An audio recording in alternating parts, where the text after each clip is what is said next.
par rapport à dina candidat pour la fédération ou pas. On attend parce qu'on est au mois de mars, hein, on le rappelle que nous sommes aujourd'hui le 13, je pense, le 13 mars. Augustin xëy na du ñàkk dina ci wax dans les jours à venir parce que nekk na un aspect clé décision dafa soxal ñu bëri quoi dafa soxal ñu bëri ñu xam fan la ñu war a jëm parce que année Coupe d'Afrique la am na bëri na ay compétition yu Sénégal war a participer également on le rappelle que y aura je pense 4 CAN ou 5 CAN yu ñu war a dem dans les petites catégories que ce soit en senior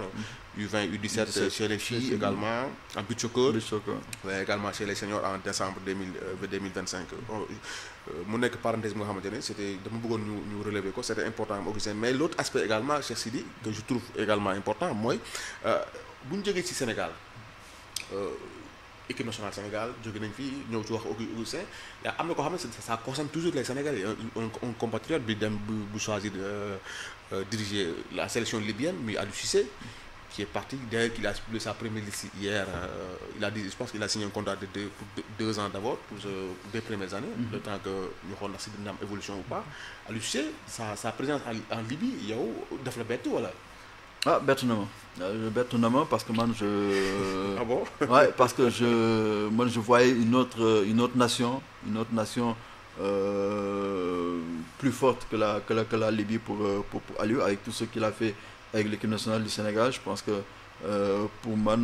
maa ngi doon xaar beneen nom que la Libye mais on est en matière de football je pense que tout est possible je pense que c'est un travailleur c'est un professionnel et je pense que tey jii nii moom dafay xool fan la intérim nekk moom xalaat na ni que intérim dem jëli sélection libyenne bi la maintenant attendons de voir ce que cela va donner mais pour man ça va être dur parce que ñëpp xam nañu que d'accord le football libyen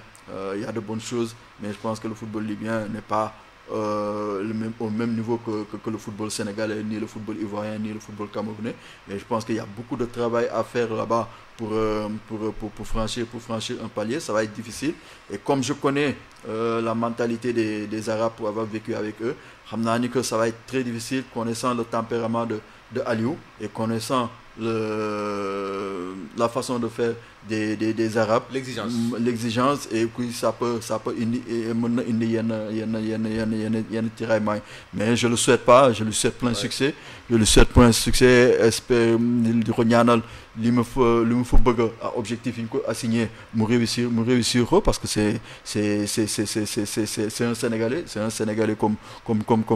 nous tous mais pour moi ça va être difficile ça va pas être facile mais en football on sait jamais je pense que c'est un football qui est en pleine reconstruction c'est un football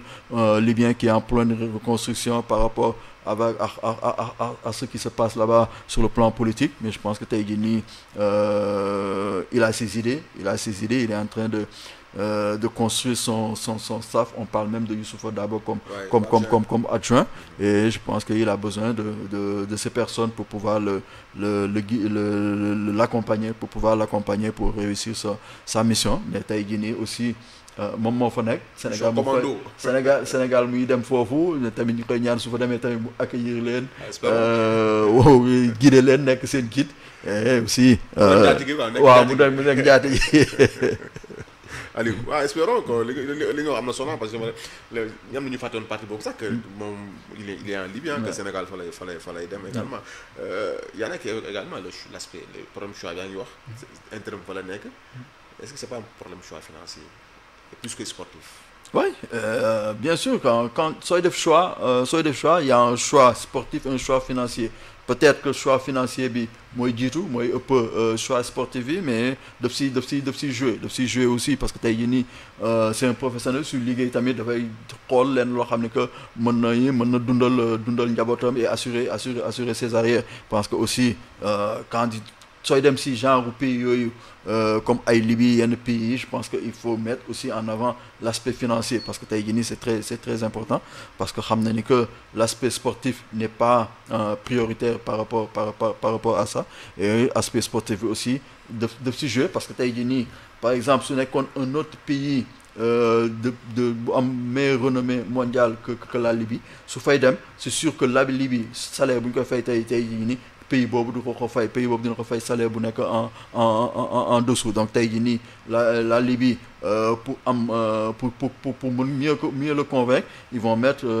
beaucoup de sous sur la table pour convaincre c'est pas quand même un piège aussi parce que est-ce que c'est pas un piège est-ce que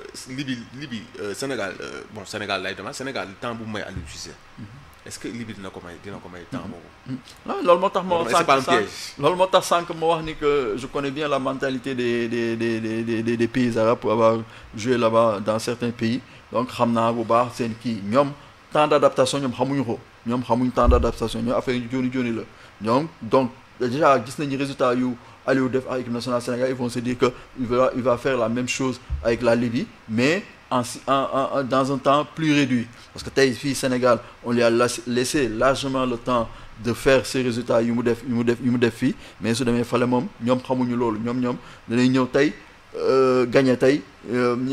jàmm am soo commencé di am ay résultats négatifs et tout affaire na commencé gis nag seen vrai jikko ñu wan leen ko mais ñoom xamuñu ay temps d'adaptation yooyu ñoom xamuñu ko ñoom danañ ñëw léegi nekk si bain bi affaire na déroulé. Ça c'est quand même c'est la triste réalité hein. Ouais. Mais bon on lui souhaite quand même comme li nga wax on lui souhaite bon vent bonne chance à Aliou Cissé mi nga xamante ne moo yor actuellement la sélection libyenne pour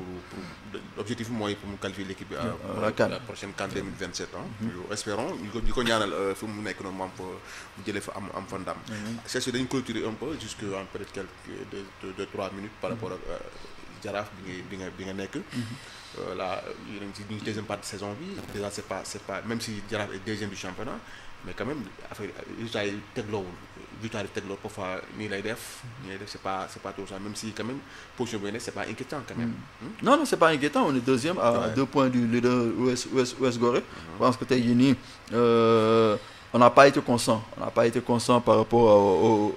résultat. Parce que il faut prendre déjà en premier la Coupe CAF. Parce qu'on a eu pas mal de voyages, on a beaucoup voyagé, en plus des voyages très longs. Et aussi, enchaînement de matchs, sur le Coupe d'Afrique, nous enchaîné matchs pour rattraper matchs retardés. Et aussi, il y a le fait qu'on a eu beaucoup de blessés durant tous ces matchs-là. Et Bataille Guinée, on a beaucoup de joueurs clé yu nekk sur le flanc et je pense que yooyu dafa nekk ay paramètres yoo xam ne que daf si dugg daf si jouer bu baax mais wax lu ñu mënti wax ni on est en train de faire une bonne saison parce que le premier objectif qu'on avait mooy duggoon si phase de poule yi def nañ ko et puis ñuy doon ñaan tamit aller plus loin génn si phase de poule yi malheureusement sur goal différence moo tax arrivé wu ñu qualifié et la Coupe CAF n'était pas notre objectif prioritaire c'est le championnat et la Coupe du Sénégal et loolu ñu ngi si yoon bi championnat on est deuxième derrière l'US Gorée à 2 points en Coupe du Sénégal on a joué hier huitième de finale contre Niary NGB ñu gagné 1-0 donc on est qualifié en quart de finale. Deux victoires de suite en championnat et en Coupe du Sénégal. Voilà et déjà on a fait 4 matchs de suite yoo xam ne qu'on n'a pas encaissé de but donc ça c'est une bonne chose donc maintenant il nous reste un dernier match dimanche contre la Linguère avant d'aller en pause parce qu'il y aura une pause de 20 jours avant de reprendre en début avril pour la suite du championnat. Donc on est sur la bonne voie. Le problème est qu'on doit être plus constant que le ñuy def nii. Donc si on arrive à être constant, je pense qu'on peut avoir confiance pour la fin de ce championnat, pour le titre et la Coupe du Sénégal parce qu'on veut tout prendre. bëgguñu bàyyi dara lépp la ñu bëgg a jël et on a un groupe étoffé un groupe boo xam ne que mën nañu il peut faire le job maintenant croisons les doigts pour qu'on n'ait pas beaucoup plus de blessés comme lu ñu am nii et que tey jii nii que le groupe soit plus performant et plus constant que les matchs qui se sont passés dernièrement. Merci beaucoup, cher Sidi. Merci à toi Salif. Merci beaucoup. Vraiment, ça a été un plaisir. Je pense que c'était important, surtout par rapport à Jaraaf. Parce que pour Jaraaf, nous avons trop quoi, c'est une équipe. Nous leur souhaitons bonne chance. Et puis, nous leur également un peu de patience, que les choses viendront. L'appétit vient à manger. C'est pas facile, mais bon, j'espère que les choses vont bien se passer d'ici la fin de la saison. Je le remercie encore une fois de cette Merci à toi pour l'invitation. Ça a été un plaisir. Fils ce cœur-là, vraiment, je te remercie encore 1000 fois parce que vraiment, tu es vraiment un gars vraiment disponible. waaw di la remercier encore une fois di wax mbokk yi ça a été un plaisir di leen servir ci IGFM TV